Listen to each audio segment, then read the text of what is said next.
Hi, I'm Kaylee, and these are my recent reads. I have quite a few books to show you, so I'm gonna try to go through these as quickly as I possibly can. This is gonna be so hard, because you know, when I get to talking about books, I tend to be a little long-winded. I get excited, I can't help it. So I have some classics, some middle grade, some classic children's, some just graphic novels. What else do I got? I've got, oh, another classic. Lots, all kinds. Oh, a mystery. I read an Agatha Christie mystery. I've got that one. Okay, let's just jump in. I read Frank Baum's The Wonderful Land of Oz, which is the second book in the Oz series. Now, I've been reading Oz way out of order. I mean, I've read like the 13th book and the 5th book and the 6th book and then the 2nd book, and you know, I'm just kind of all over everywhere. And I think the fact that I sort of had already been spoiled for some plot points in this one because I've been reading them out of order, it affected my enjoyment of this second book. I really ought to be reading them in order because I already knew the big plot twist. I already knew the big surprise, and so it kind of just ruined it for me. In this book, we follow Tip, who is a young boy living in Oz. He's the servant to a nasty witch, and one day he runs away. He fashions a pumpkin-headed man that comes to life, and they travel to the Emerald City. They meet the Scarecrow and the Tin Man, and they kind of fall into a revolution along the way. I didn't really enjoy this book. I only gave it 2 stars. As I mentioned before, I had already been spoiled for one of the major plot points, and I was listening to it on an audiobook, and I really did not like the narrator's voice. Usually I love the Oz books, but this one just really fell flat. The characters just felt really dry, the jokes aren't that funny, and even the imaginative setting of Oz just felt like a rehash of all the same setting. Like, I've already seen the Emerald City, okay? It's nothing new. Maybe it was the narrator, maybe it was the plot twist that I already knew, maybe I just wasn't in the mood for this book. It is a good story, but somehow I just couldn't enjoy reading it. 2 stars. I read Emily and the Spellstone by Michael Rubens. Emily hates adventures, but when she discovers a spellstone that looks like a cell phone, but it has magical apps, she is thrown into danger and becomes part of a magical adventure where she has to prove that she is strong and resourceful enough to stand against her enemies.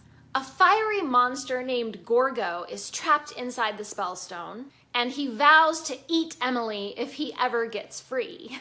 But Emily needs his help to defeat the nasty people who are after the power of the spellstone. I really loved the wit and humor in this book. The dialogue is snappy. Every new magical situation is just more hilarious than the last. The plot is full of action and danger and just weirdness. The characters are really beautifully written with lots of contrast and development. I especially adore Emily. She is a whiny, piteous brat in the beginning. She's just throwing a pity party for herself, but at the end, she's tough, she's compassionate, and it's wonderful to see how she starts to build up confidence through the book. I would maybe have given it 5 stars, but I took off 1 star because of the dual perspective writing. I really hate it when the writing style uses different points of view, different POVs. That's one of my pet peeves. In this book especially, I felt like it really broke up the pacing of the story, and I would have liked it better if it had just been from Emily's perspective. This book is an imaginative and playful adventure, just bouncing with magic and complete absurdities. I gave it 4 stars. I read Travels with Ganon and Wyatt, Ireland. I've been slowly reading through the Ganon and Wyatt series and loving every book, and in this one, Ganon and Wyatt are twin brothers who travel to Ireland. They're hanging out, soaking in the rich Irish countryside when they discover that a local river is being polluted. It's up to the twins to speak out and bring the illegal water pollution to the attention of the authorities. While they're gathering their evidence, a dangerous suspect tries to stop them, and the twins find themselves on the run in a mysterious Irish forest. I am loving all these travel books. Especially this one about Ireland. There's such a lush landscape, beautiful countryside, and even mysterious ancient magic, because Ganon is convinced that he's seen leprechauns and he's certain that a fairy came to him in his dream. I really love that this book not only paints a picture of the beautiful nature and the wildlife and everything, but also shows the indomitable spirit of the people of that country. Ireland has such a rich cultural history, and that's really celebrated in this book. I gave it 5 stars. I read Martin's Mice by Dick King-Smith. This adorable story follows Martin, a farmyard cat who refuses to eat mice and instead decides to keep one as a pet. He keeps his pet mouse confined inside an empty bathtub until he himself is imprisoned in the house and learns just how awful it is to be basically incarcerated. I loved the delightful writing style and the funny little humorous situations. Poor Martin is absolutely clueless as to the proper workings of a farm, or, the proper place for each animal. Dogs chase cats and cats chase mice, and he just doesn't buy into all that. And this leads to a lot of just ridiculous dialogue with other farm animals. This would really be a wonderful book to read aloud to a child, with different voices for the cows and the sheep and, all the different animals. I found the plot to be interesting and surprising, and I gave it 4 stars. I read a graphic novel from Dark Tales, The Hound of the Baskervilles. Now, of course, I'm a big Sherlock Holmes fan, and I've already read Hound of the Baskervilles, the actual novel, probably 2 or 3 times. So I was excited to see it in graphic novel form and see how they would be able to, capture the spirit of that story. The artwork is dark and creepy, giving really deep shadows to everything. I thought that Holmes's character was well represented too. His austere personality and his kind of manic, furtive energy really comes across in every page. But I felt like the plot just moved too quickly. There was barely time to explain even the most basic plot lines. And there's not enough time to really get attached to any of the characters or get immersed into, the creepiness of the moors. I wish the book were longer and that better attention was paid to some of the details. But of course, it's always difficult to condense a classic story into a smaller format like this. I really enjoyed revisiting this favorite classic, and I did love the expressive artwork. But because of the plot and how it just didn't grab me the way the story usually does, I only gave it 3 stars. I read Strawberry Girl by Lois Lenski.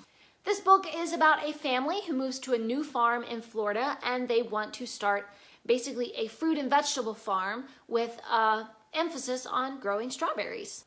Their little girl named Birdie is excited to become a strawberry girl, but she's worried that the disgruntled neighbors will make trouble for her family.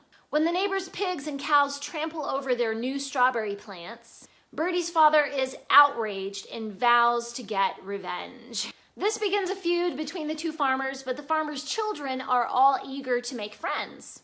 Only Birdie and her forgiving mother can make peace with the neighbors and bring both their farms to success. I really loved the authentic accents and the idiomatic dialogue that all the characters have. There's such a rich history of farming in Florida and pioneering, really. And it's also special to know that some of the stories in here are really based on true things that happened. This book reminds me strongly of the Little House on the Prairie books, but it just doesn't have that same charm that the Little House books have. I didn't really identify with or connect with any of the characters the way I do with Little House. In my opinion, the characters are just too ornery. They're stubborn and mean and just, I just didn't like any of them. I enjoyed reading this story though, and I gave it 3 stars. I read